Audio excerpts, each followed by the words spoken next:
สัตว์สมาธิ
คนสร้างพวกวิวนี่เนาะ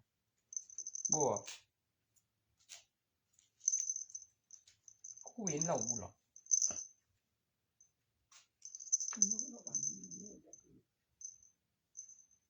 บ่หรอก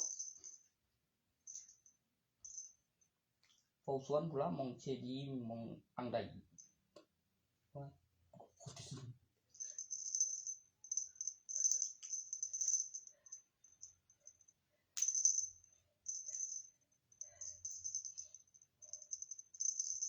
จังโตมาอ่านถึงหลายเหมือนบ่มันสิบ่ได้ไปอ่านได้แม่ทุหลายบ่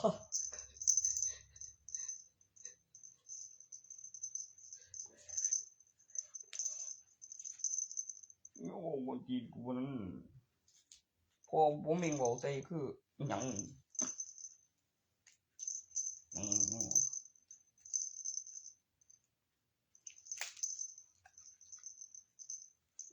แต่พอสิแต่งให้อยู่หรอกแต่จบดีดอกเตอร์คือมีหลักฐานใหม่เบิ่งก่อนแล้วก็สิถามว่าเอาบ่ล่ะผมสิว่าได้เนาะมักผู้ใดล่ะผมสิว่าได้ดอกอีดอกบ่กล้าผมว่าบ่ไอ้ผมนั่นเจอเบิ่งติโอ้ยโตนั้นบ่แล้วบ่กล้าเดี๋ยวแต่กู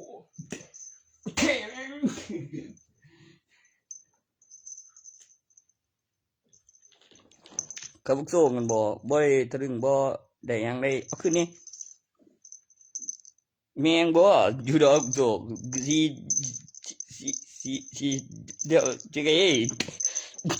ขึ้นเด้ขึ้นอยู่นี่บ่มาพุโทขึ้นเป็นหยังมันอยากพวกจังตัวนี้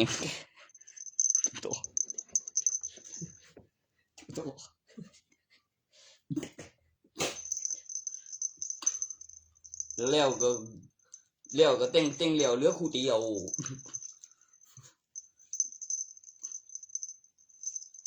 เต็งแล้วเหลือคู่ตี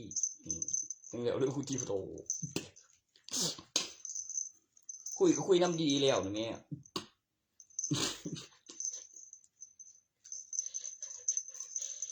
เงาจังกูได้บ่งได้สนับแบงเลยห้วยบ่นำดีก็บ่แพงเว้ยฮู้แล้วก็แล้วเมื่อกี้โอ้แนวไหนสินะทุนก็ทุนเว้ยให้มึงซื้อตอนไหนนี่ก็ยังว่าให้ทุนเอาใส่เบิดทีมึงสิสาดชัวแท้เดี๋ยวกูเช็คแน่บ่ได้บ่ก็มีหลายกว่าเก่าหรือยังบ่ก็ไปเบิกทุนปลูกว่าปากกามึงล่ะแบบอ้างได้แม่บ่ได้ขายแม่ว่ามีตัวใดมาหลายกว่าเก่าได้ดีอีกก็เอานั่นโอ้ยแม่งเอ้ยกูบ่ได้โง่เด้ไปเอามาไป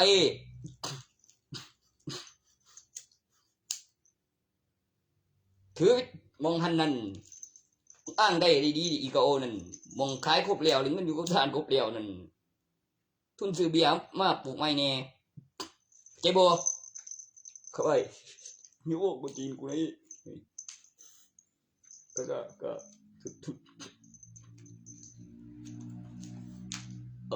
ทุนซื้อเบียร์ปลูกไม้แน่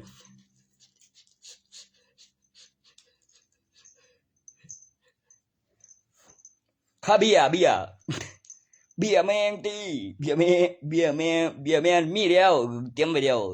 ตัวนั้นแม่เบียร์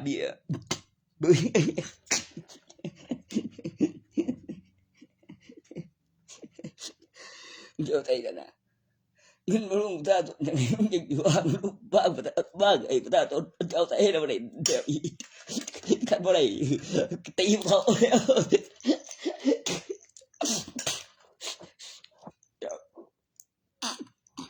ส่วนเอาไปดับตัวพอแล้วกันอีกเว้ยไม่กูได้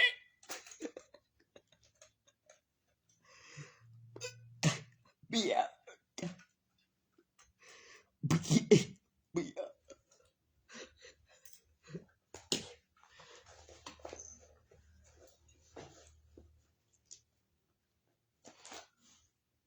บอกเป็นพี่เมียแล้วแล้วบอกว่าบ่งั้นนั่นให้มันก็แล้วไปดี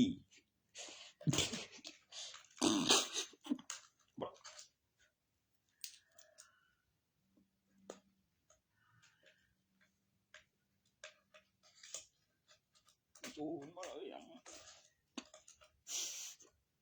มาแล้วขับเลยอ่ะ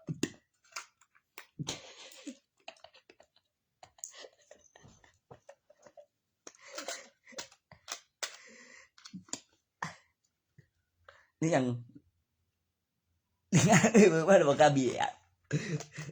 ได้อยู่กาเบียคาเบีย ตีบ่ได้บัดนี้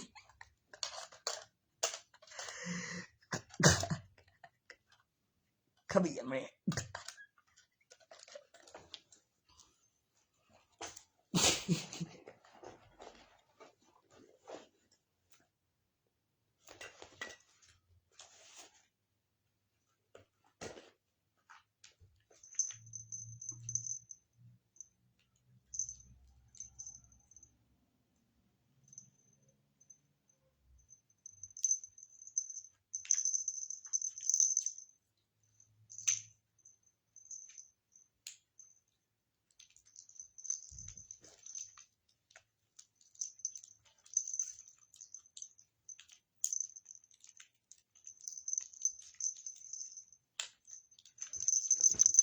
การตั้งสมาธิวัตถุมงคลและเก็บวิดีโอไว้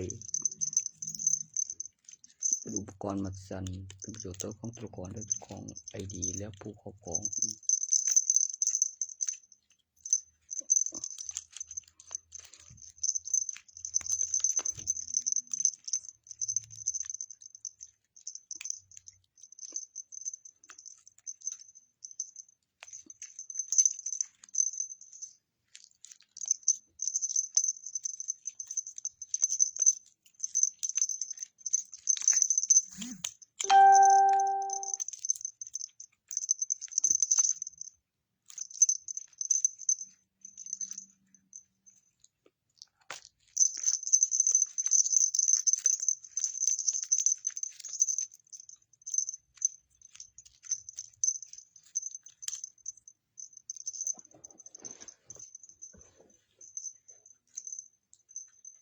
มันมีที่สุขไฟฟ้าหรือธุรกิจสมาธิหมู่เส้นภาคและเชลาจะเปลี่ยนวัฒนวิชาผลิตเป็นดีโซวับสมาธิบุกสมุทรเช่นสโลกันบำรุงรักษาฟื้นฟูพลังในร่างกายแข็งแรง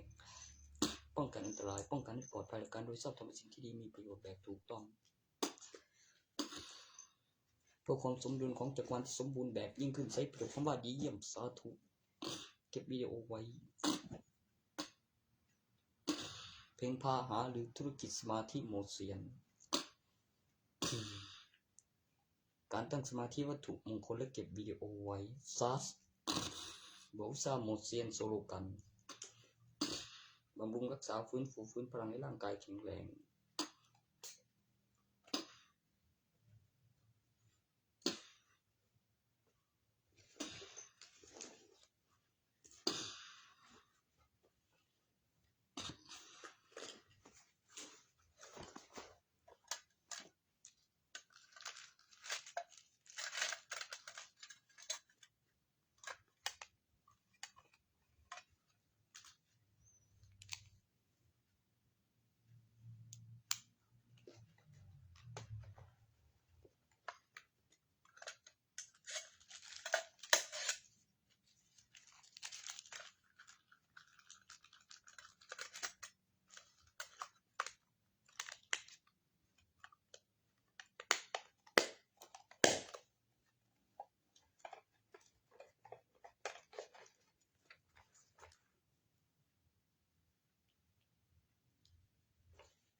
ซิงข้อมูลโดยอัตโนมัติดิสมาราธอนจึงเทวดาน่าจะรวย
วิวมาดวนประโยคตัวมันเอิ้นถูกอยู่บ่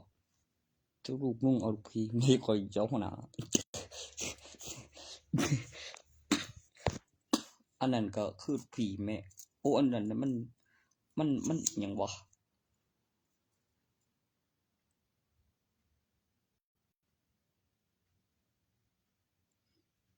อันนั้นมันเสียบ่หือเสียอยู่หือคันเฮา2คนน่ะมันเป็นมันเส้นทันเดี๋ยวเห็นอยู่เส้นทันมีองค์ประกันนำใดเส้นทันก็บ่เห็นองค์ประกันตั้งน่าจะรวยเลยดิ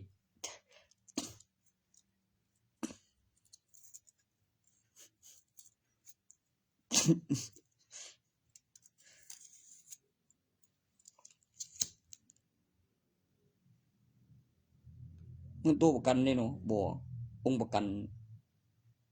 บักหลายคนนึงได้แบบมีทุนเป็นประกันกับสินค้าขายแล้วคือในห้างกับแนวกิน2-1น่ะแม่แบบบินปี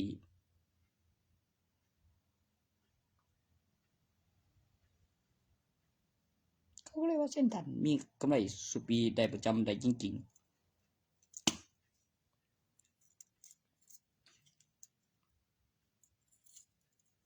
ศิลปินดาราบ่นฟังเส้นทัน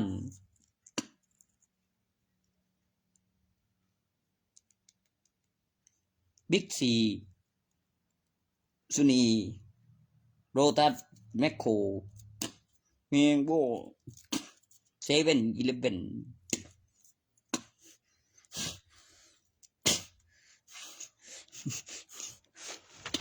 ปตท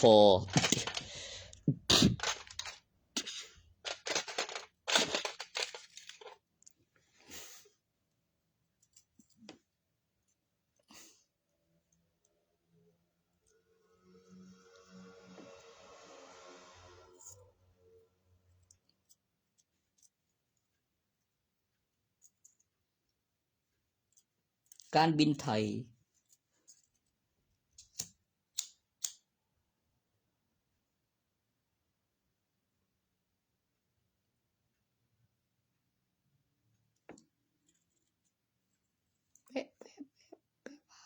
แปลว่ามี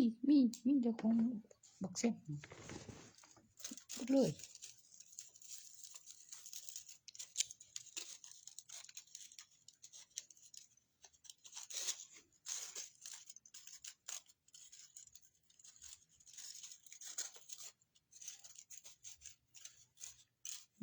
มันสู้ได้ตนจังว่าบ่ว่า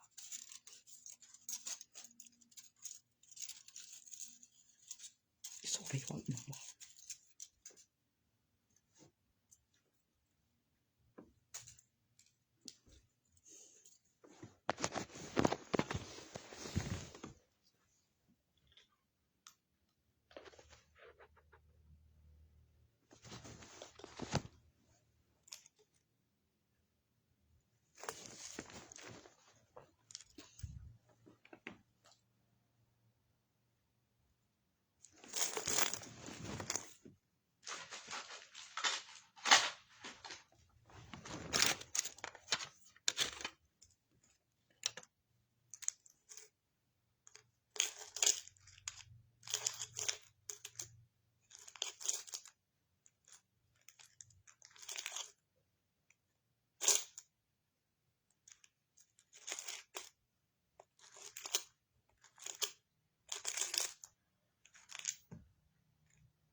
มันเอิ้นถูกอยู่บ่วะ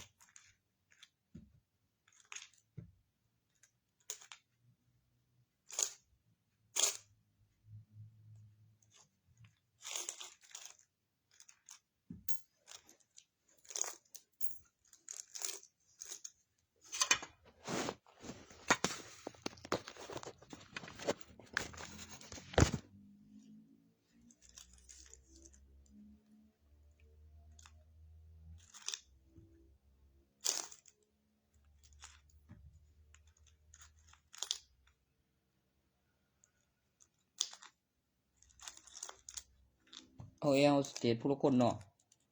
มาแบบนั่นแหมทหารก็ดอกเตอร์ใส่บุล่ะแล่นหาบ่เขาก็เอาไปอยู่นำแล้วบ่ถามหามันดอกเสก็ยับส่งแม่ก็อยากคุยบ่มี4คนกูเหรอที่ตัว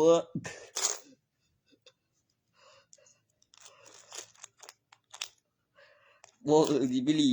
เฮ็ดแบบคือบ่เคย2คนอยู่ไกลในเมืองบ่แถวบ้านบ่ดุผู้ใดถือพินบ่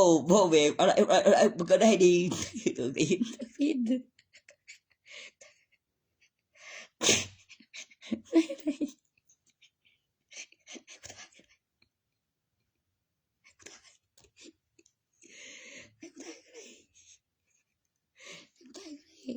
กูเห็นกูตาเรื่องนี้ว่ากูได้มันโง่ติดกันไป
แล้วสิได้จะซับก็ไปเจ้าคู่บอกไว้ข่อยคือรับหลายใบเดียวฮอดหมอฮอดว่าบ่จบได้ต้องเฮ็ดตัวก่อนมีล่าสุดนี่ประกันชีวิตจนกลาย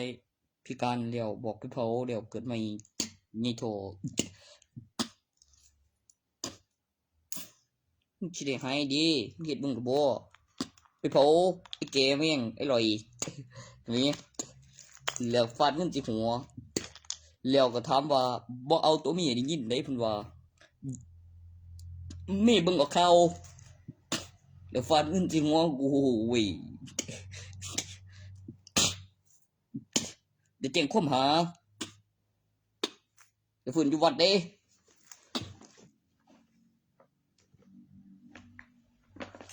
เอาเบอร์เก่ากูนำอีกบ่บ่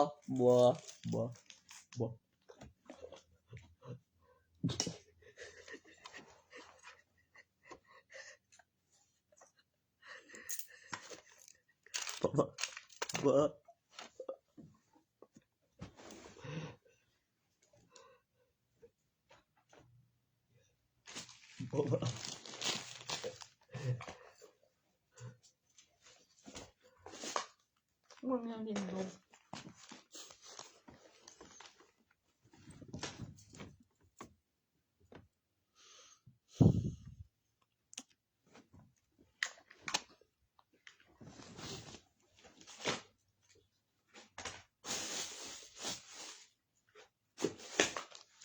กันเจอเห็นบักโซมันเสียดหน้าแนวอะไรนี่มันหน้าเองสิเอาเพิ่นไปเผาเด้เอาเพิ่นไปเผาบ่เข้าใจบ่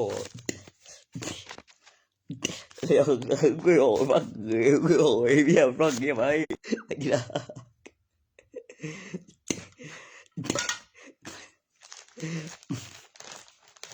มันนักรถเจ็ดบ่เฮ็ดไอ้จักเทื่อ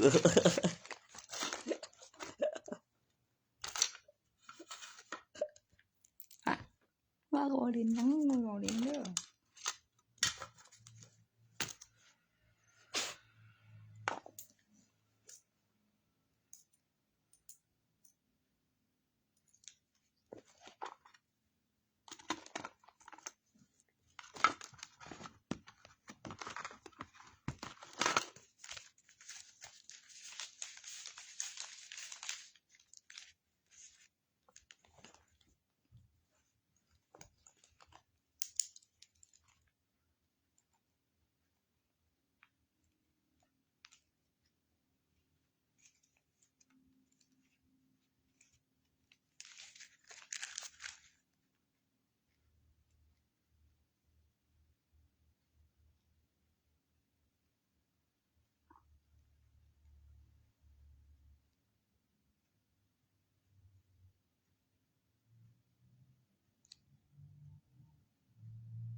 มันเปลี่ยนเพราะว่า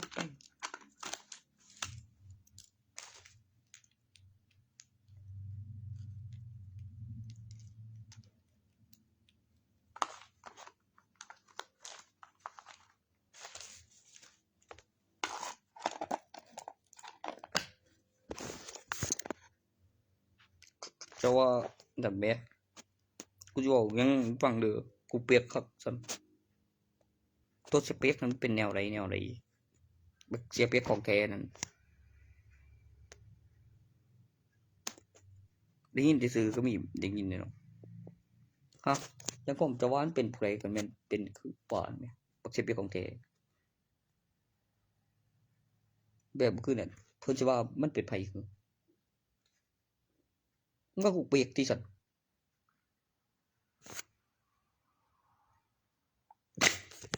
โอ้ยเปียกพอผมเป็นลูกชายไงเป็นลูกชายเดียว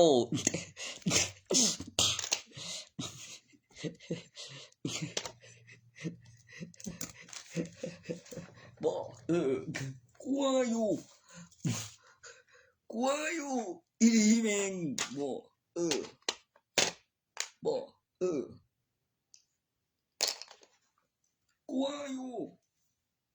คือผมลูกมันคือเชื่อน่ะบ่มีตัวอยู่มึงยังไงบ่เก็บมันกูบ่นเขาอยู่บ่แม่งเพ็กแก้กว่านี้แม่งมันแบบไม่ถึงคุณแม่ง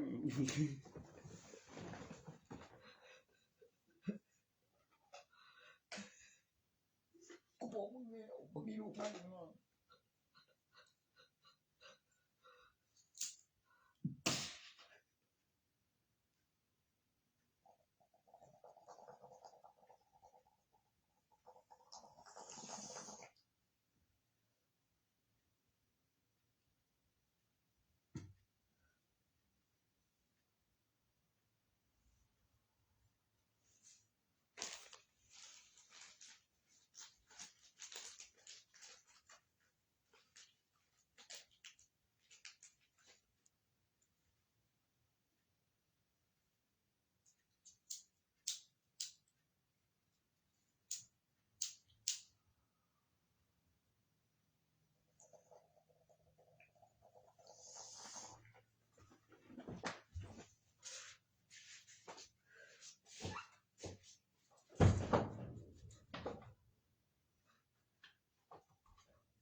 Clavier ja man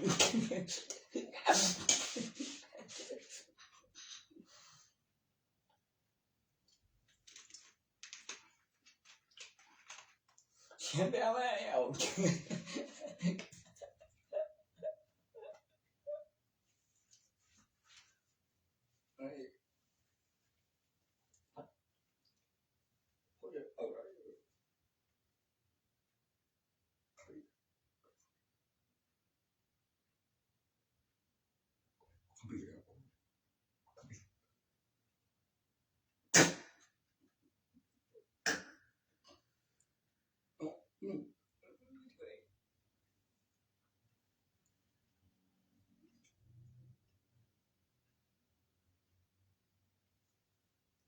Tôi thấy cái những cái ông phản trở ra vẫn tự động thật bị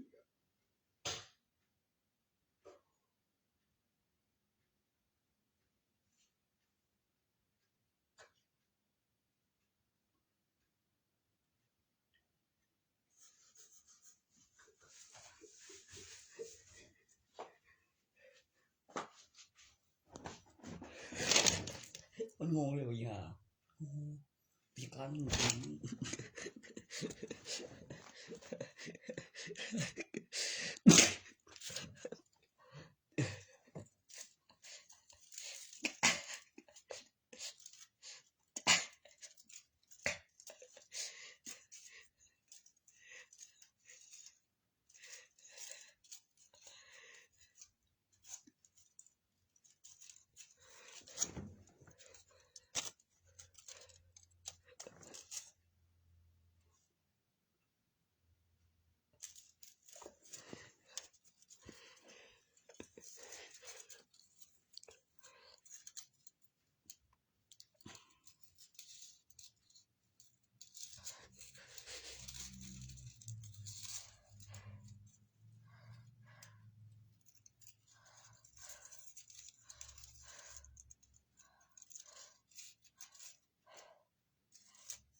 มันบ่มีแม่งเลย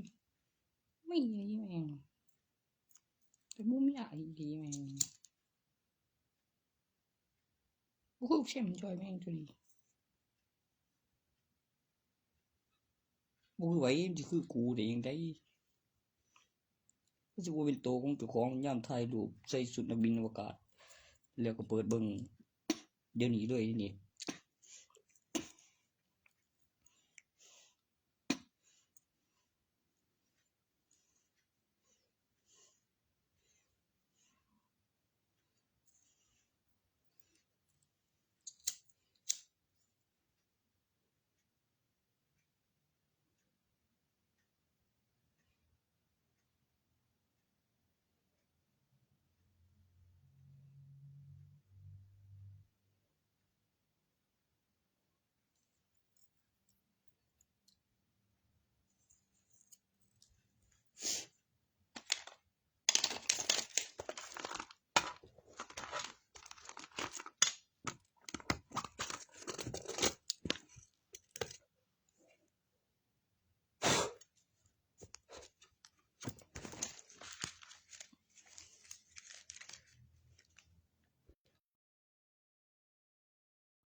กูแต่มันก็บ่ดีเด้เนาะ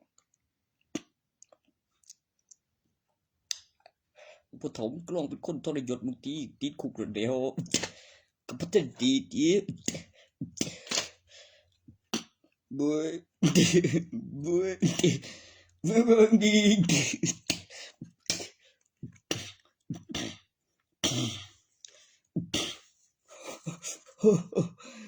โอ้ผมก็ทรยศนี่มันกี่กูเกิดอะไร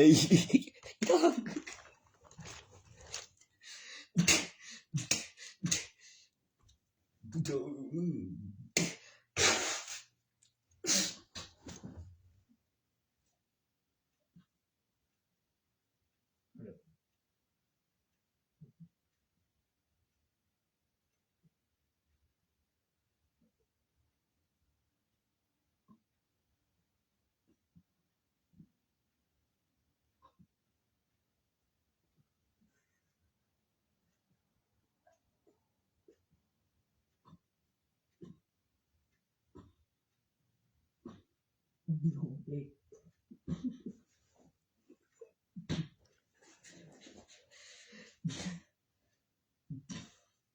ไอ้ทรยศเลย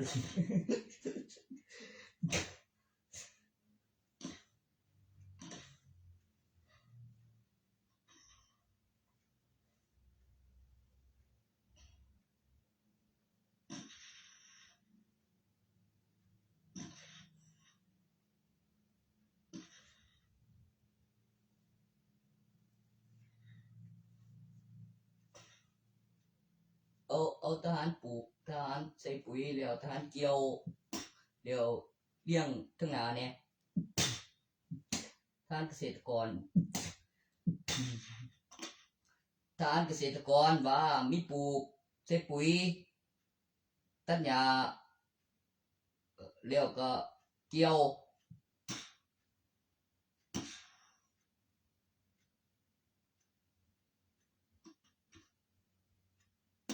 ทหารเกษตรกรนั่นแล้วก็มีค่าแรงมีค่าส่วนผสมใส่สรรพคุณแล้วปรุงดินแล้วบอกไว้แล้วแต่งสวนโชว์แล้วทักหัวแล้วก็ขึ้นละรับจ้างล้อมรั้ว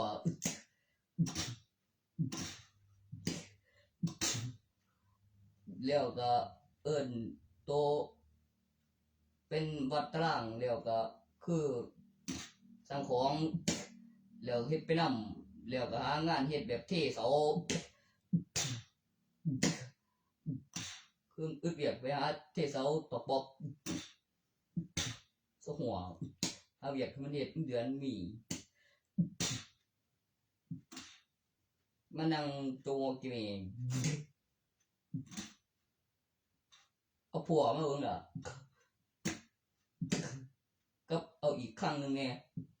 เฮ็ดเฒ่าออกแข่งกับร่างกายไอ้ตัวได้เงินกับวัดขนาด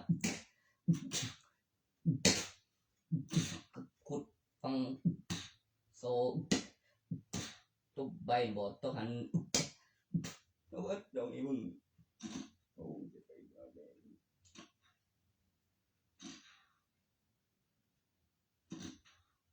ตู้เซฟระบบนิรภัยเนี่ยอยู่ซะก่อนส่วนตัวนิ้วแจง1สแกนลายมือนำได้แล้วมีก้อนนำแบบใส่รหัสเฮ้ย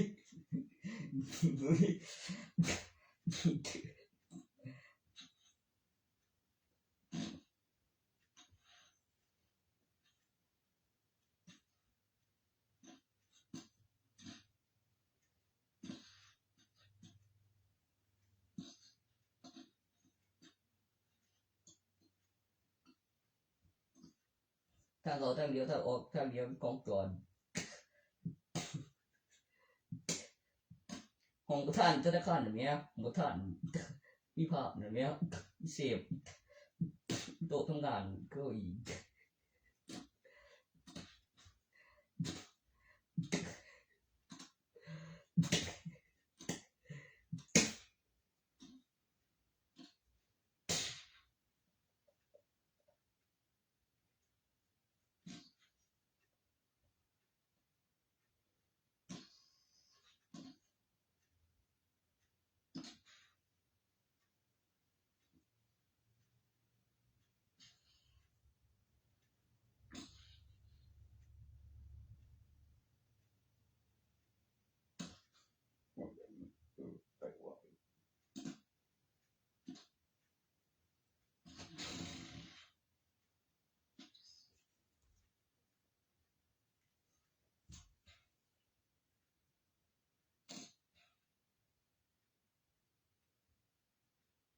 เป็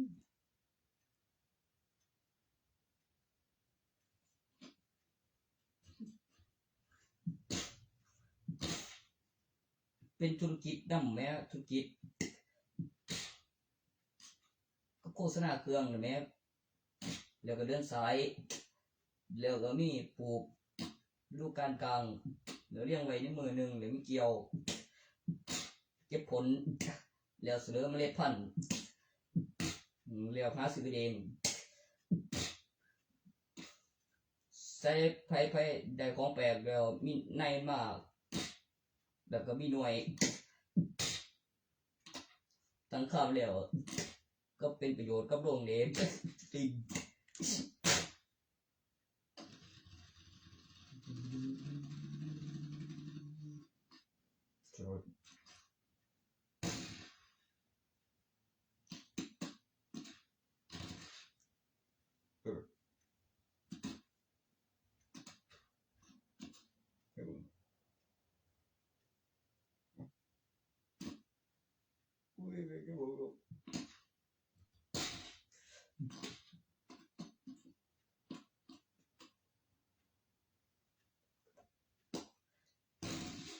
แล้วก็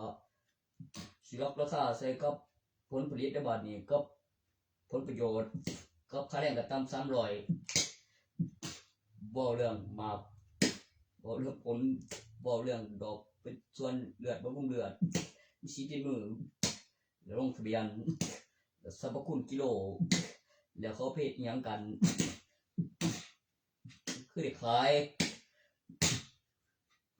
กับบ่เซาเฮ็ดกับมาจำมาปีเทเบิ่งแม่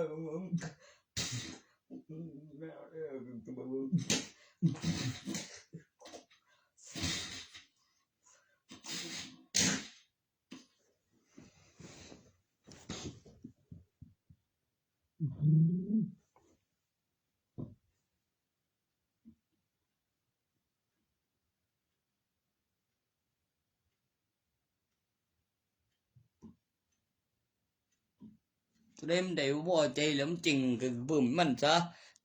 บ่พอใจได้พอใจเดี๋ยวอธิบายให้ฟังแหน่คำตั้งบ่อนขึ้นเห็นพ่อเฮ็ดนี่แหมก็หาอย่างอื่นมาเฮ็ดไปนำคันบ่คุ้มค่าบำรุงอุปกรณ์กับค่ารถขนกับโอ้ยค่าบำรุงอุปกรณ์ค่ารถขนกับถนนนั่นบ่มึงก็แม่ง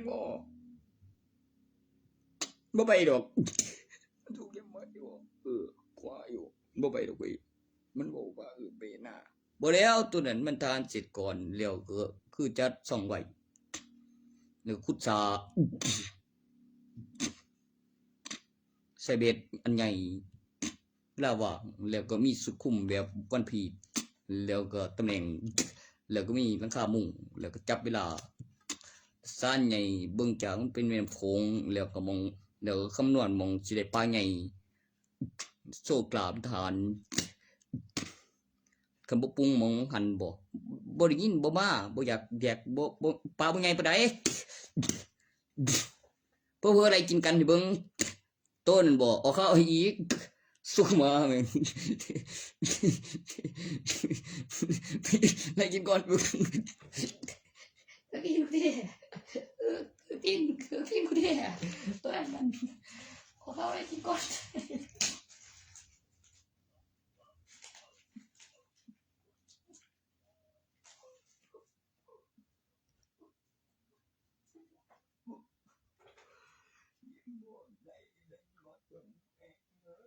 กลัวอายุจะได้กินก่อน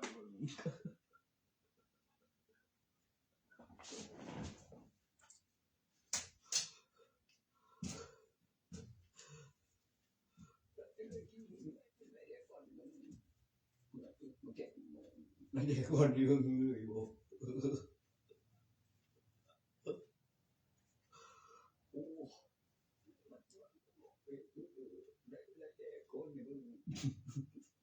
ได้แย่คนเบิ่งอี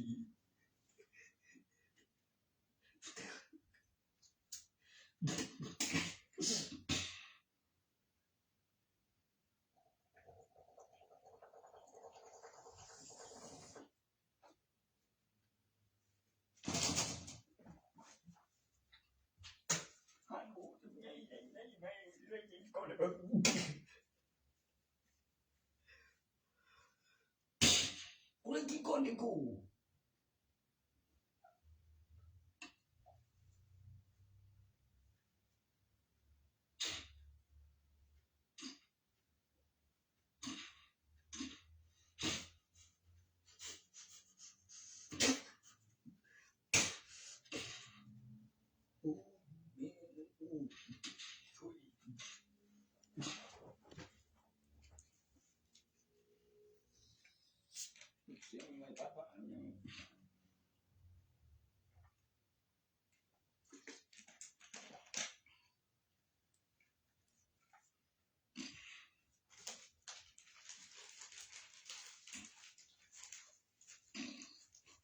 หัว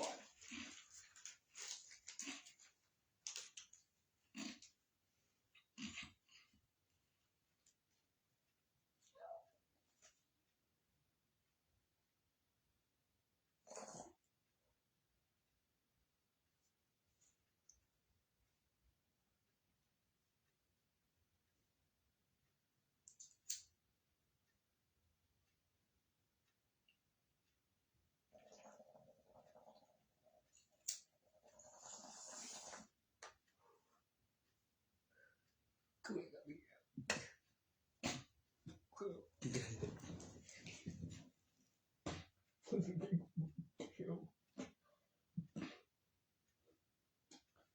คือจะบอก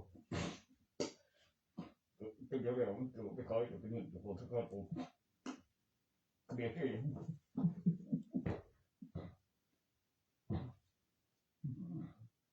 ก็จะทำดี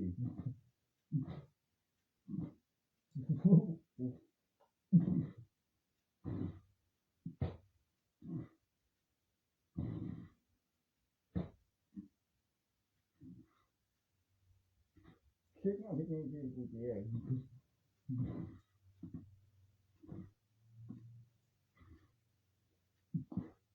แม่งโง่ขนาดมึงขนาดมึง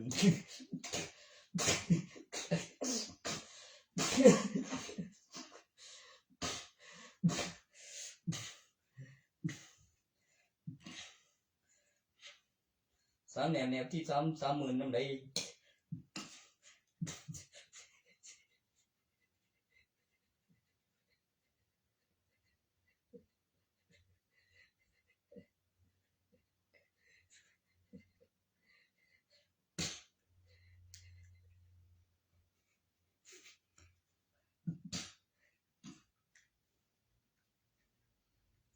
สามแนวที่30,000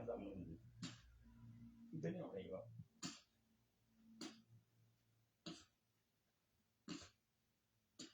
มันคือขายมา50,000นี่ว่ะ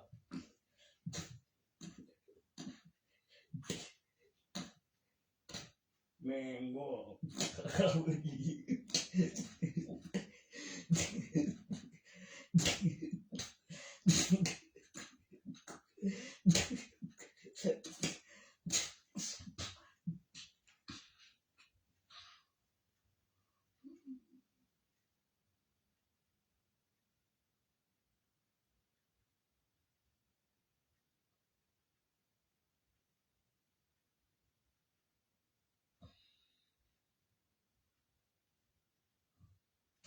โอ้ยมึงละมึงมันมีเก็บเกี่ยว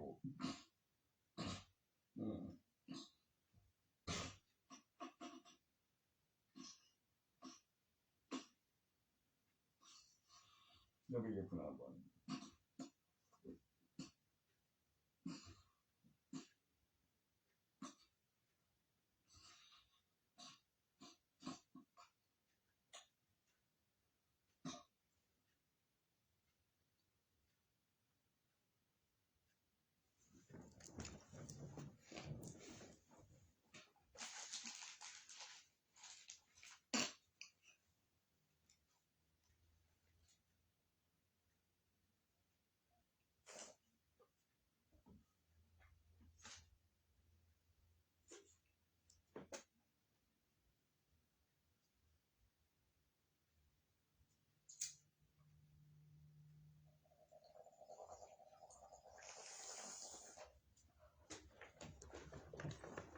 เอาเราครับขั้นขี้ได้นี่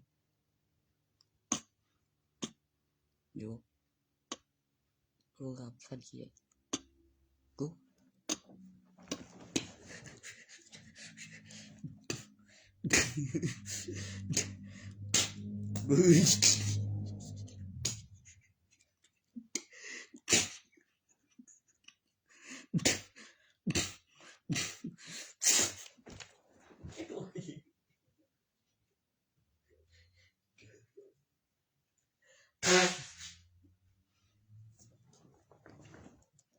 คันนั่งตึ้งเสียงมีคนเก็บขึ้นแบบนี้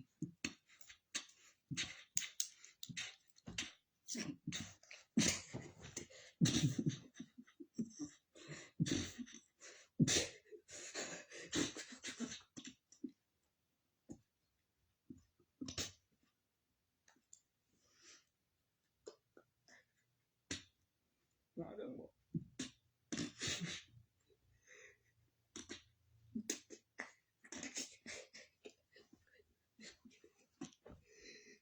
เรื่องนะ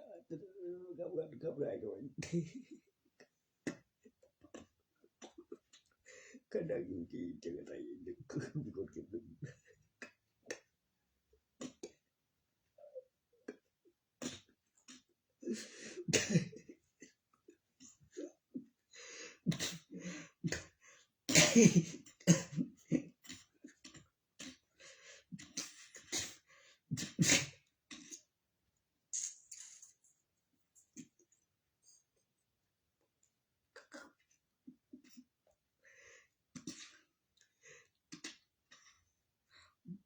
บ่เอาแบบมันมาวางไว้ตึกสูงก่อนก็ได้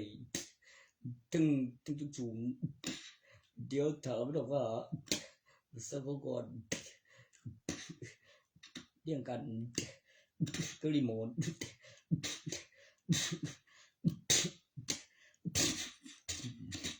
มาเลย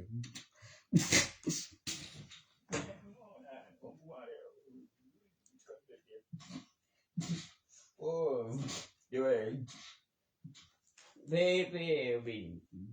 ด้วยลูกกูก็วิ่งจะมีทุกทีกูเอ้ยเสียผ่านมันสาสู้จัก10 ปีกับสิอ่านเล่นกับกลไกกับตัวมันแล้วมันออกมากระทานสร้างไว้กับทานสวัสดิ์เอาคะแนนขี้เหล็กไปลงกับอีมัน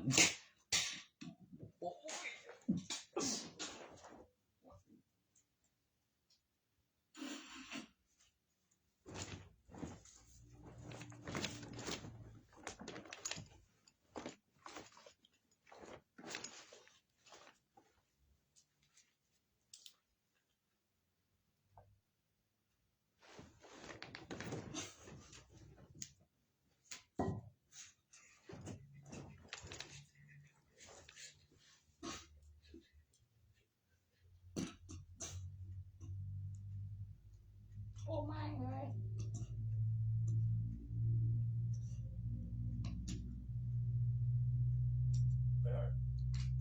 เขาคืออะไรจนโลกป่าจุดโอเคเฮ้ยมีสาย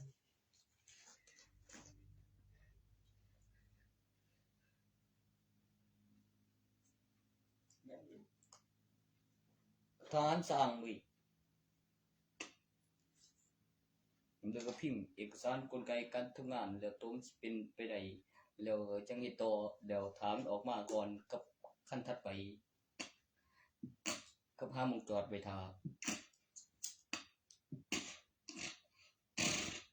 มู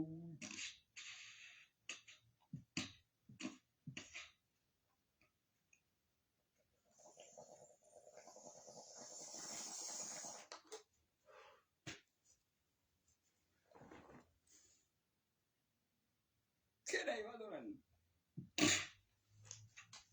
ใกล้กาแล้วโคในเมืองนี่มันไกลจร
เอาหัวข้อมาตรฐานสมดุลสมบูรณ์แบบสะดวกต่อการใช้งานเป็นอุปกรณ์ทันสมัยเป็นอุปกรณ์สะดวกเฉพาะ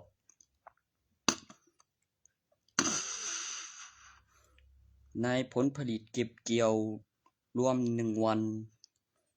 ตั้งแต่ปลูกแล้วก็ทำสวน